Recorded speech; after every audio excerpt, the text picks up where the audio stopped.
What's going on, everybody? Welcome back to Phase 6, your source for music, business, motivation, and support. It's your boy, Sirr Love. We got another dope episode for you guys today. We're getting ready to continue our series talking about, the pros and the cons and the benefits and the processes associated with buying beats online. Should you buy beats online? Should you not buy beats online? What to look out for? In this particular video, we're going to talk about the pros to buying beats online. It's your boy, Sirr Love. Let's get it.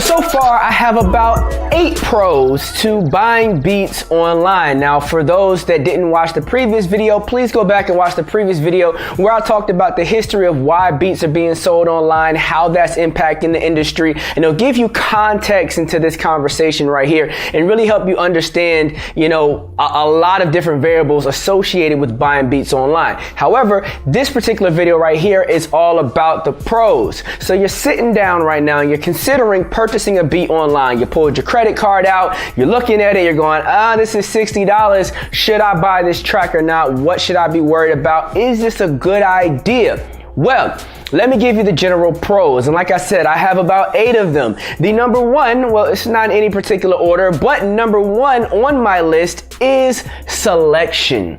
Yes, selection. When you're buying beats online, you have the opportunity to go through a massive amounts of various different producers who have massive libraries of all sorts of different tracks. It makes it very easy for you to figure out what your brand is going to be, what your sound is going to be, kind of pick out your beats, do a little bit of A&Ring and really figure out where you're going to fit in the space. Because of this selection, this wide availability of tracks, I think that is the ultimate pro for shopping for beats online. There's pretty much everything that you want. All you have to do is go on to Google the term or go to YouTube and type in blank type of beat. If you know you're an artist, you know what type of beats you generally rap to, or sing to, what artists you generally like, what sounds are sonically appealing to you. So if you say, hey, I think Ty Dolla $ign has amazing beat selection, there's a whole bunch of producers out there that also agree with that concept and have a bunch of beats called Ty Dolla $ign type beat or whatever they're naming their tracks. If you want to get more creative, there's producers that don't, name their tracks after other artists. There's all sorts of different things you can do to find the sound that fits you. I think for any new artist, any indie artists coming to the game, you're trying to find your sound, I think, the selection is a big pro for you because you can kind of rap or sing or write songs and figure out really what fits for you, which kind of brings me to my number 2. My number 2 is this try before you buy concept that you get when you're shopping for beats online.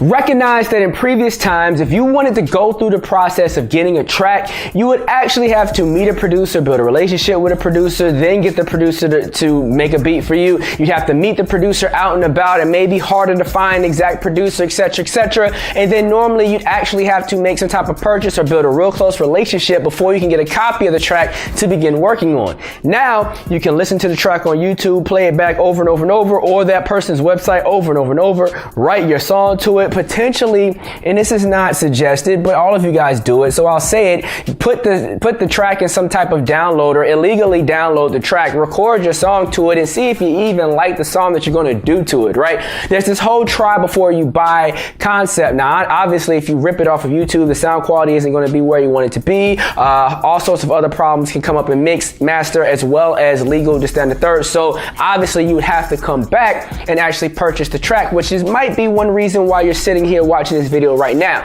But your ability to do that is an extreme upside. Your ability to try before you buy. Hey, you could have downloaded it, recorded a song, and then realized, this song is whack. Do I really want this track? Or it was cool when I was listening to it when I was inebriated or under the influence of whatever, but now that I'm in the studio working on it, I really don't like it. I don't want to buy it. So that is number 2, the ability to try before you buy.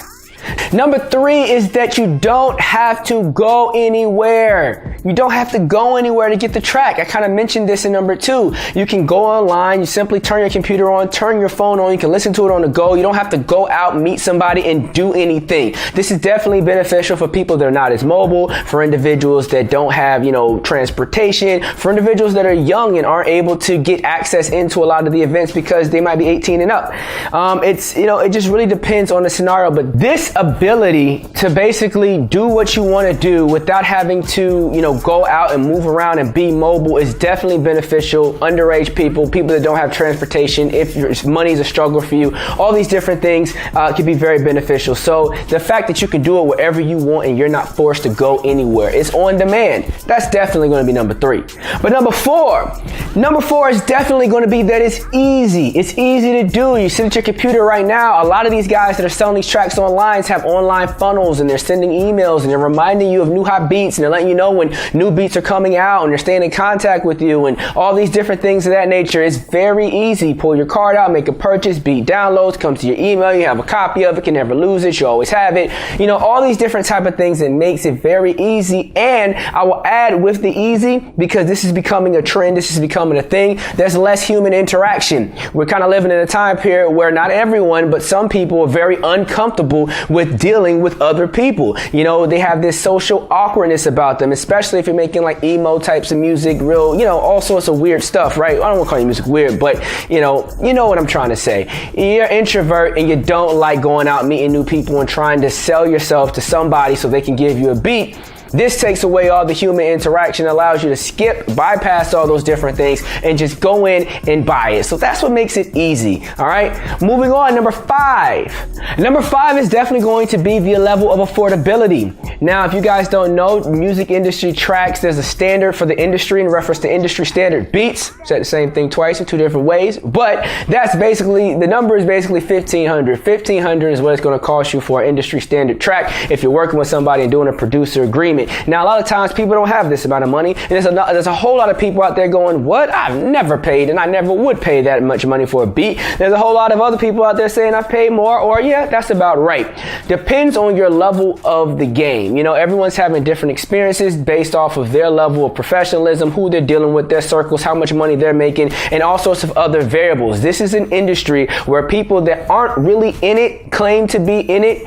And when I say aren't really in it, I mean you're not making money out of it. But still claim to be in it. You can be indie as long as you can record in your phone, right? Where there's other people that are indie and making hundreds of thousands of dollars a year. So it's a huge gap here.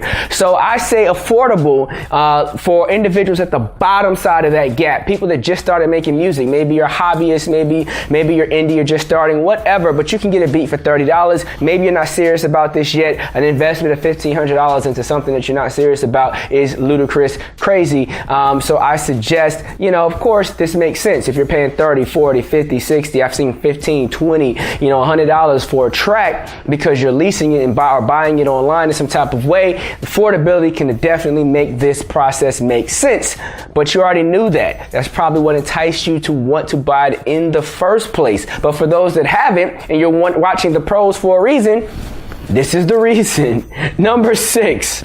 Number 6 is it gives you the opportunity to actually build relationships. So what if you are a introverted person and you don't really get out there much? This, spending money with someone, building a relationship with someone, meeting someone that's talented, that makes a certain type of production that fits your signature writing style is very important. And now that you have met this person, do all your searches online, you can now begin to build a relationship with this person, and maybe they will agree to do your whole album or do a whole EP or something of that nature. You might have just found your Jimmy Jam Terry Lewis for your Janet Jackson. You may just have found your Quincy Jones for your Michael Jackson. You may just have found your Dr. Dre for your just about everything that came out the West Coast in the 90s, right? You may just have found that perfect person that fits your style, that your style just isn't the same without them. What was Lil Bow Wow without Jermaine Dupri?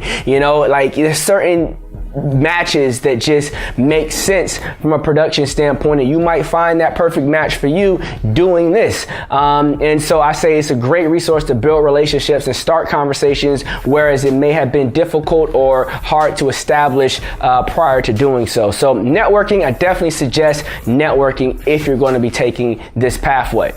Moving on. Number seven is going to be me focusing in on who should be doing this. So these are pros for who.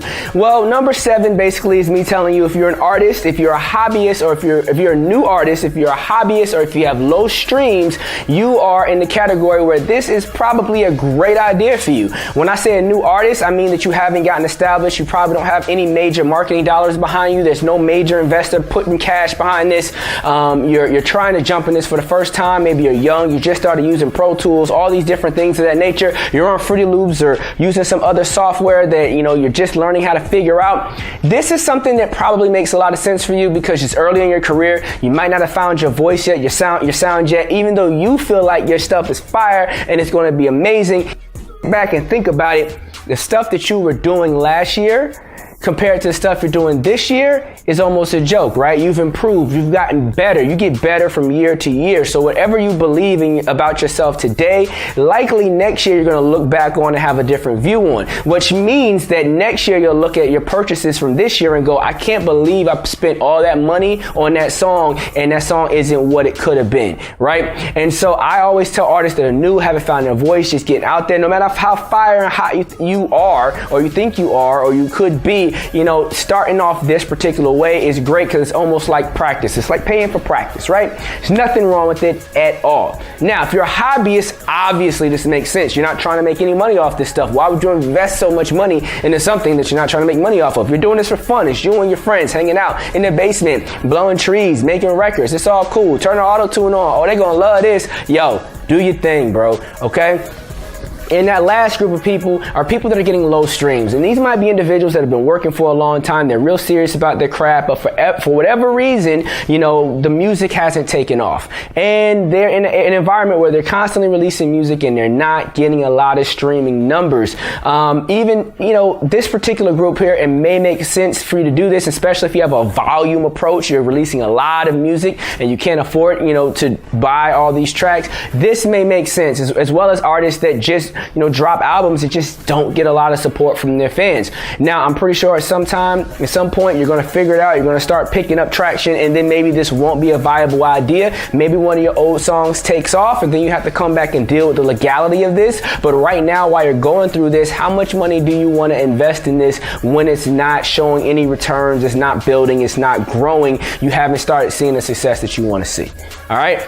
I think that's important to know. So those are the 3 people. If you're one of those 3 people watching this video right now, then I suggest you go ahead and follow your gut and purchase the track. Of course, it does make sense to watch the other video in the series to understand the cons and everything else, but honestly, if you're one of those 3 people, go ahead and buy the beat. Do your thing. And the last one, number 8. Number 8 is going to be very, very, very, very obvious. Number 8 is going to be my list of people who this is not for. So if you are on this particular list, you probably shouldn't consider this at all. Number 1 out of the people it's not for, 1 out of 3 would be established artists. If you're an established artist, there is a better way to go about getting tracks. There's also a better way about going about getting tracks from artists that you find or producers that you find online. I'm getting ready to do another video about that in this series to help walk you through that, but you shouldn't just be immediately buying tracks online. If you're established, you're generating money monthly from your streams. It doesn't make any sense. Or even if you're not generating money monthly, but you're an established artist, you have a name, you're very popular,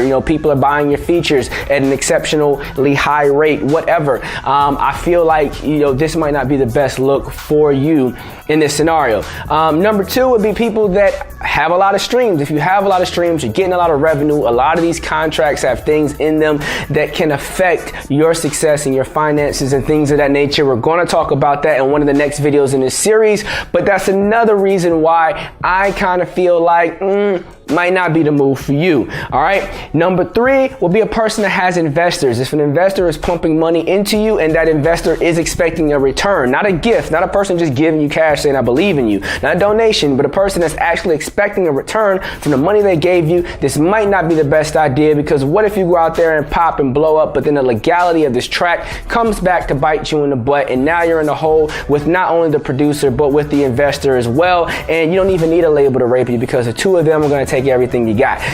These are things that you should consider and recognize. So these are you heard the pros. the general pros, and number 8 kind of alludes to what the cons are going to be like. So the next video is going to be about the cons. I hope this video was really helpful. I'm suggesting that you guys like and subscribe. Go to www.phasevi.com. We're putting a lot of contracts online about this particular subject to help people go out there and win, to better negotiate and put together their situations with producers, and producers trying to get better situations with artists. And at the end of the day, there's a lot of lack of communication. There's a lot of lack of knowledge. There's a lot of general lack in this particular area of the independent space. Hopefully I can add some value to it, at least allow you to save yourself. Hopefully you share this information with the producers or with the artists that you're buying or selling from, and if they don't understand it, you can show them my videos and let them learn on their own, and maybe they'll be more open to negotiating or doing whatever it is that you're trying to do that's best for both careers. So hey, feel free to reach out. Text numbers below if you want me to answer any of your questions. Make sure you shoot me a tweet or send me an email, and you can be on the Ask Sirr Love series. I don't know everything, but I know a lot about a little and a little bit about a lot, and I'm always trying to give you guys everything that I got. Go to www.phasevi.com. That's PHASEVI.com to see all the stuff that I'm putting out there for you guys. I do this stuff to help everybody win in the music space. We create a lot of info packs, materials, contracts, whatever, to help people start getting W's. So go forth, prosper, get W's. Until the next video where we talk about the cons, baby, I'm out of here. Sirr Love.